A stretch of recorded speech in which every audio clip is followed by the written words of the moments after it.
हमारा लागत था ये घर में सबकर दिमाग खराब हो गई बा। सब कोई पगला गई बा। ठीक है कहलन बाबूजी कि राजनीति ऐसा चीज है कि अच्छा अच्छा के बुद्धि भ्रष्ट हो जाला। और आज हम वो अपना घर में देखा था नहीं। हम तो सोचत रहे कि देखो हम ही हैं योग्य काबिल उम्मीदवार है घर में बाबूजी के बाद गंगापुर पंचायत खाते, लेकिन ना ये तो और कोई काबिल बा। सब कोई चार चार को काबिल योग्य उम्मीदवार था हमारा सामने ही बा। क्या कहीं? अरे अमर रहे दा ये सबके भी हक बा अपन दावेदारी पेश करे के। और जब फिर सरकार मौका दे रहल बा तो फिर हम और तू के होई ये लोग के रोके के।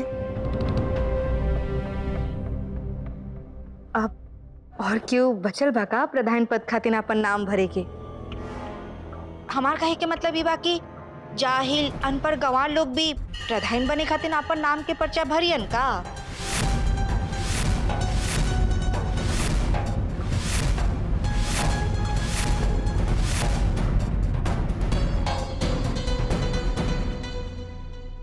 मोहिनी, इजा सब कोई जाना था कि तू सबसे ज्यादा पढ़ल लिखल बड़ो, लेकिन पढ़ल लिखल के मतलब ई ना होला कि केहू के हंसी उड़ाए।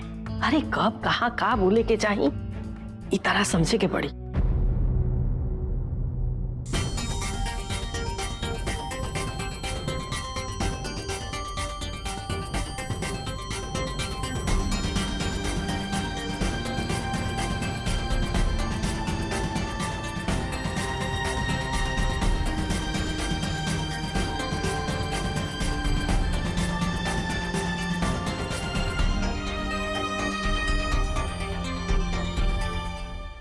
औरत पढ़ लिख जाए तो काऊ मर्द से ज्यादा काबिल हो जाए। देख दानी कि कितना दम बा तू लोग में। चला शुरू कर दो लोग अपन तैयारी।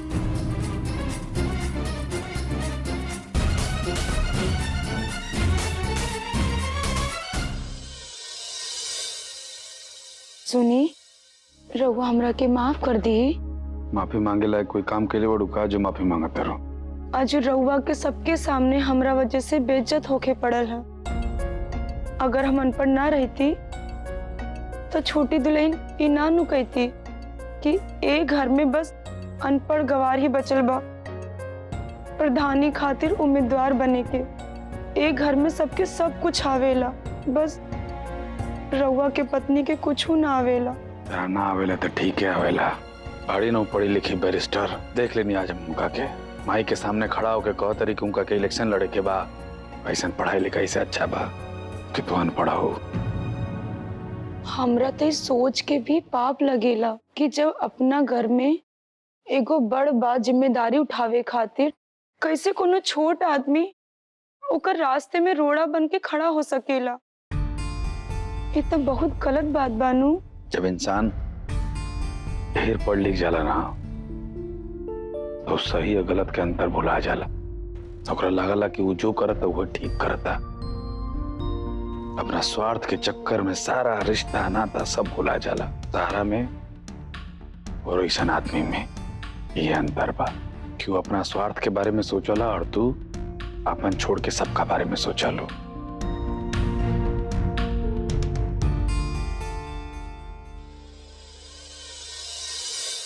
ए छोटकी भौजी, भैया के बात सुन के ना हमरे तन बदन में एकदम आग लाग गइल ह।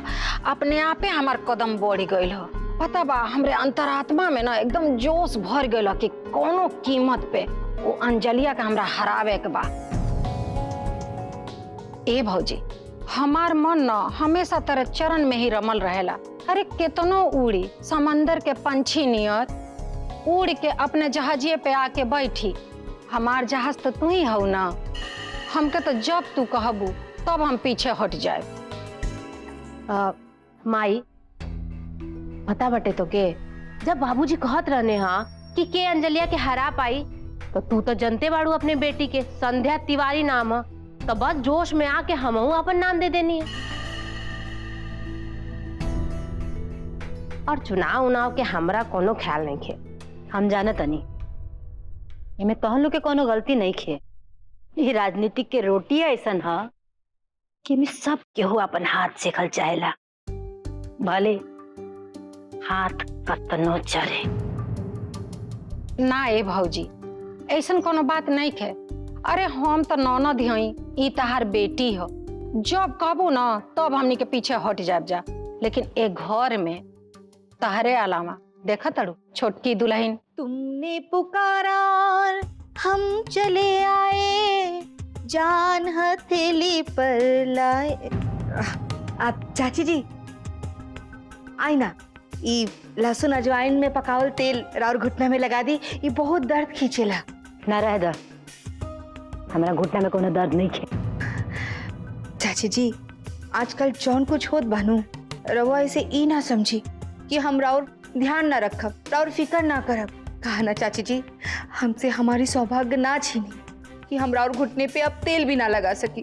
हम कहता नीनू हमारे घुटने में कोनो दर्द नहीं खे, तू जा यहाँ से, दर्द हो कि तम तारा के बुला ले। चाची जी हम जानत नहीं रवा अभी हमसे नाराज बानी, लेकिन कहा ना चाची जी, हम ही नहीं चाहत कि राउर अपमान होके। ई उम्र में रवा के अपन ध्यान रखे के चाहिए, आराम करे के चाहिए। रवा कहाँ से इतना भागदौड़ कर पाए। और फिर हम जानत नहीं कि चाचा जी प्रधान पद खातिर हमें के चुनियन, यही से हम कहता नहीं कि रवा चुनाव मत लड़ी।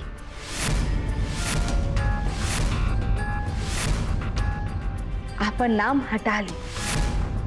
कहा ना चाची जी, हमनी के घर में से कोनो ऐसा मेहरारू चाहिए प्रधान पद खातिर जौन अंजलिया के घर या बाहर दोनों जगह नहले पे दहला दे सके, पानी पिया सके। और हम ही बानी नु, और ही तो रहुआ माने लेना चाची जी।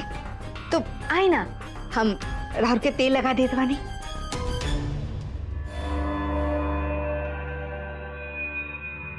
देखो हमार घुटना एकदम ठीक बा, कहा तो दौड़े के दिखा दी।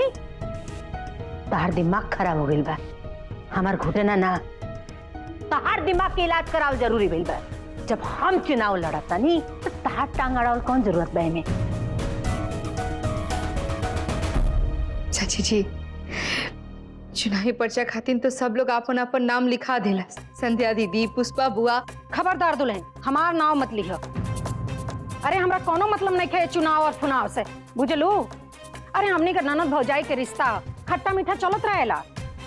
मान लेली बुआ जी राउर बात, लेकिन एक बात बताई, का संध्या दीदी और चाची जी में खट्टा मीठा रिश्ता बा? तो संध्या दीदी चाची जी के सामने चुनाव पद खातिर खड़ा हो गई, साफ साफ कह दीजा कि केहू से कोनो दिक्कत नहीं के केहू के। बस सब प्रॉब्लम तो ये बा कि मोहिनी काहे खड़ा होत बिया चुनाव पद खातिर। हमें प्रॉब्लम बा नीनू सब कर। दुल्हन ऐसी बात नहीं खे, घर में रह के केहू घर के आदमी की बुरा कैसे सोच सकेला? सोच सकेला दीदी, और सोच सकेला का सोच रहल बानी। कहा ना दीदी, जब एगो घर में बहू और बेटी में फर्क करल जाला नू, तो सोच बदलत बदलत एक दिन कला शुरू हो जाला। घर में आपन पराया होके लागला। इमे अपन पराया के का बात हुई? हाँ ये पराया ना हो तो का भइल चाची जी? संध्या दीदी राहुल बेटी है, एक खातिर वो योग्य बाड़ी, और हम चाचा जी के बड़े भाई की बहू हैं। एक खातिर हमें कोनो योग्यता नहीं के।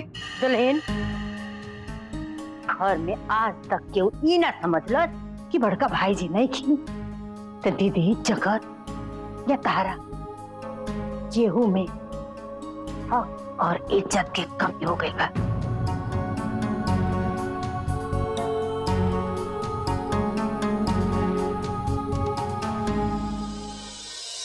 हेलो, रउआ एगो काम करी, हमार आधार कार्ड भिजवा दी। ग्राम पंचायत के चुनाव बा ना, उहे लड़े के बा, ओमे काम आई। देखा तू इस सब चक्कर में मत पड़ा। तहरा से अपन घर तो संभारा नहीं के जा, तू पंचायत प्रधान की कुर्सी कैसे संभरबो? देखी रउआ के कैसो फोन करी ना, रउआ बस भाषण देवे लागे नी। एक बात सुनी, जौन कहा तनी ऊ करे। और रउआ से के कहला कि हमके घर संभारे नहीं आवेला? ऊ घर हमार ना ह। रउआ अलगा होके घर ले ही और तब आके न संभारब न तो कहब कि संभारल आवता कि नहीं। यह बात अगर तोहरा माई बाबूजी से तोहरा भौजी कहियन तो उनका कैसन लागी? देखी वो घर के और ई घर के बराबरी नहीं खे। जब से रउआ ई घर के दामाद बननी है ना, रउआ नाम बढ़ल है। और एक बात और सुनी, अगर हम प्रधान बन जाइब ना तो रउआ कहाई प्रधान के पति शेखर तिवारी। तो हमरे लगे इतना टाइम नहीं खे, तो हमारा आधार कार्ड भिजवा दी।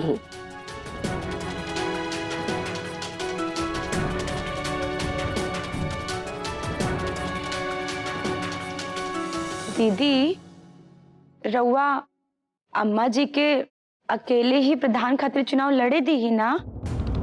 वहाँ के बड़ बानी रिश्ता में, और जब केहू बड़ घर में होला ता ओकरा संग ऐसन कइल का ठीक बात बा? का ठीक बा और का नहीं खे ठीक, ई तू ना बताव। का जनी का एक घर में प्रॉब्लम बाटे हमरे चुनाव लड़ला से।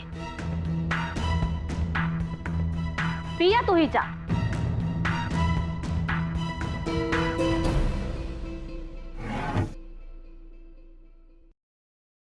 पता नहीं कहाँ हमारा आधार कार्ड और वोटर कार्ड धरा गइल बा।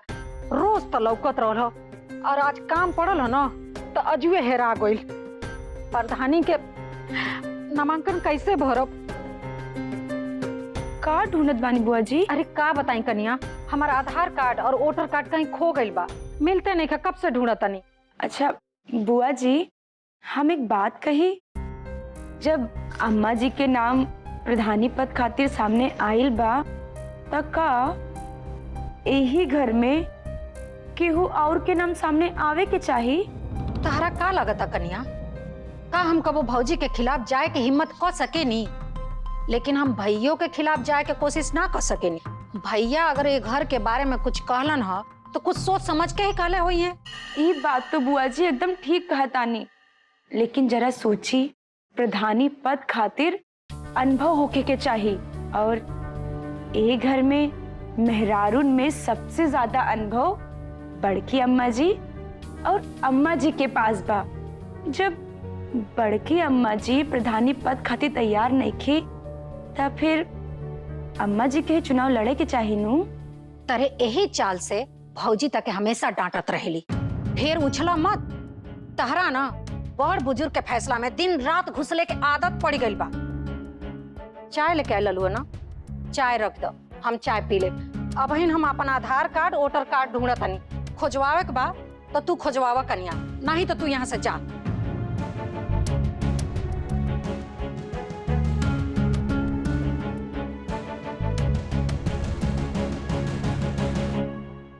का हो दुल्हन, एजा का कर रहल बाड़ू? बुआ जी के आधार कार्ड कहीं रखा गेल बा तो ओही खोजवावत बानी। तू हमरा संग छत्तीसा के खेल खेल रहल बाड़ू? हाँ, मुझे दुल्हन से कहलू है कि अम्मा जी के सामने फिर वो प्रधानी के चुनाव लड़े के तैयारी मत कर। हाँ, और यही जा पुष्पा पूछ के मदद कर रहल बाड़ू, ये भी तो हमरा खिलाफ चुनाव लड़े के तैयारी कर रहल बाड़ी। अम्मा जी अम्मा जी के दादी, अम्मा जी के हितै से बन रहल बाड़ू तू? तार साजिश जन बानू कि हम प्रधानी पद के पर्चा ना भर सके, ये सब कुछ ना होई। देखिए तू ऐसे टुकुर टुकुर ताकते रह जाइबू, और हम जाके प्रधानी पद के उम्मीदवारी के पर्चा भर के आई, बुझलो? और देखिए गंगापुर पंचायत के प्रथम महिला प्रधान बनके हम झंडा लहराई। आई बड़ी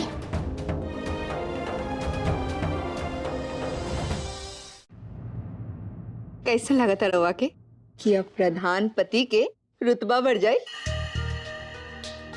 मोहिनी जी, रुतबा बढ़े या घटे, एक बात अच्छा से जान जा, कि चाचा जी के रहते ही घर में ना केहू के रुतबा न चली। मोहिनी अपन रुतबा चला के रही। हाँ, अभी ना दिल्ली बहुत दूर बा। अरे अभी तो यह ना डिसाइड भइल कि घर में प्रधानी खातिर केकर नामांकन होखी। हाँ, और पहले तो केवल तू और चाची जी रहो, बाकी अब तक चार लोग दावेदार हो गए बा। तो उसे कहा नहीं, अगर नामांकन खातिर 4 गो नाम हो गए बा तो 4 के 2 करे में कितना टाइम जाए? कितू मतलब? ओफो, हमार बुद्धू पति देव के वकील की पत्नी है तो थोड़ा बहुत वकील वाला दिमाग हमरे लगे बानू। अच्छा रवा एक बात बताए कि अगर क्यों के आधार कार्ड खो जाए तो वो नामांकन खातिर अपन नाम कैसे लिखाए? आधार कार्ड खो जाए तो वोटर आईडी कार्ड से। लेकिन एगो बात बताए कि अगर ओकर वोटर कार्ड भी चोरी हो जाए फिर वो अपन नाम कैसे दी? अरे बाबा, आधार कार्ड खो जाई और वोटर कार्ड भी खो जाई तो फिर कैसे होगी? माने ओकर पत्ता कट। ऑसम, एकर मतलब आप नामांकन के पद से बुआ जी का पत्ता कट। पत्ता कट कैसे? बताओ थाई। तो ई देखिए, ई है पुष्पा बुआ के आधार कार्ड और ई रहल पुष्पा बुआ के वोटर कार्ड। अरे ई तरह के कैसे मिलल? कैसे मिलल? रवा के पता बा कितना मेहनत कर ली। हाँ, उनकर कमरा में जाके निकाल के लाए खाते।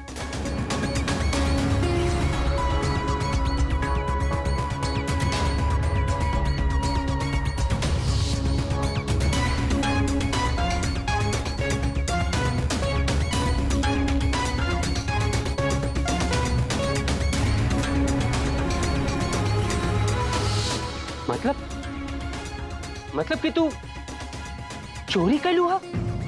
चोरी?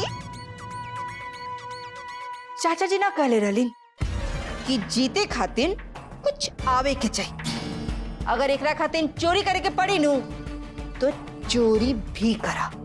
तो एकरा मतलब अब प्रधान पद से और ई खेल से बुआ जी बाहर।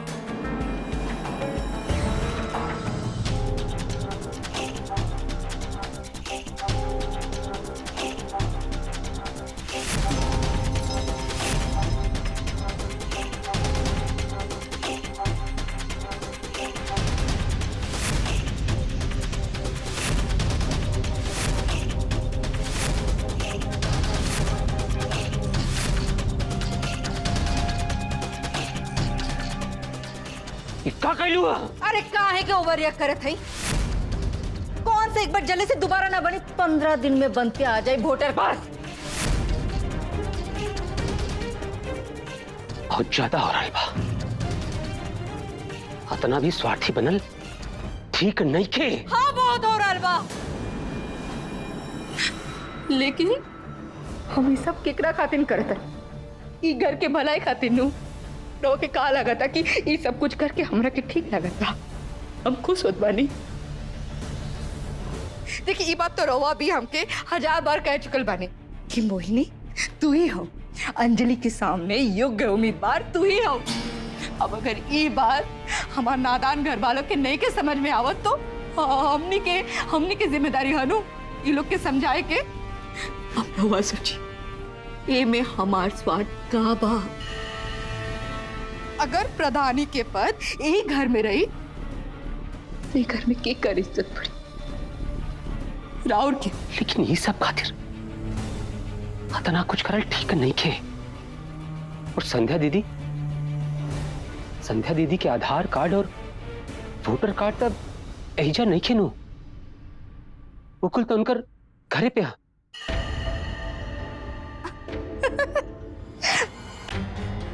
वकील की बीबी हुई, एक कोनो ना कोनो हल तो हम निकाल ले।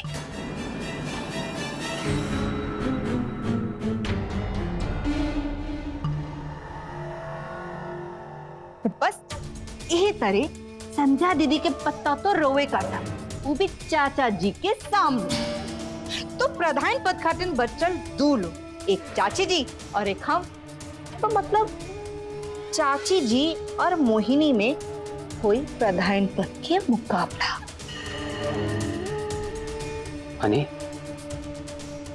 अंत में चाचा जी के तहरा और चाची में से केहू एक के चुने पड़ी, और ये प्रधानी जीते खातिर तहरा के सबसे पहले घर में ही चाची जी के हरावे की पड़ी।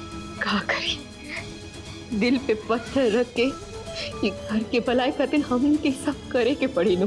लेकिन मोहिनी रवा से एक प्रॉमिस कर दिया कि भले हमारे सामने चाची जी रहे चाहे अंजलि, हम अपन आगे केहू के ना टिके दे, केहू के ना।